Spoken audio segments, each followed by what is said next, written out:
simpan emas dengan tenang.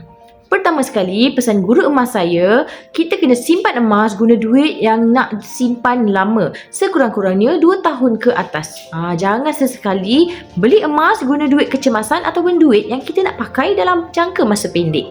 Yang kedua, kita jangan fokus pada harga semata tuan-puan. Harga emas ada naik turun dalam jangka masa pendek, tapi dalam jangka masa panjang, harganya sentiasa naik. Pengalaman peribadi saya yang sendiri simpan emas pada tahun 2020, harga sekitar 267 je masa tu. Untuk 1 gram.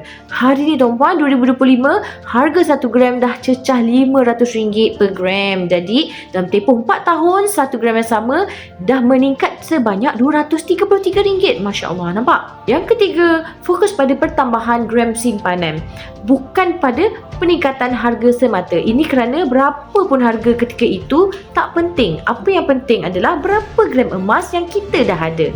Tips mahal ini dari guru saya sekarang, kalau nak konsisten menyimpan emas adalah ikut tangga gaji. Sebagai contoh, kalau tuan-puan bergaji RM3,000, maka tolak 10% iaitu RM300 dan simpan dalam bentuk emas di akaun emas Public Gold.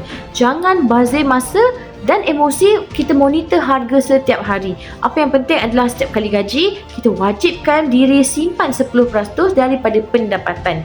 Nak lebih mudah tuan-puan, kita terus set auto debit selama 5 tahun.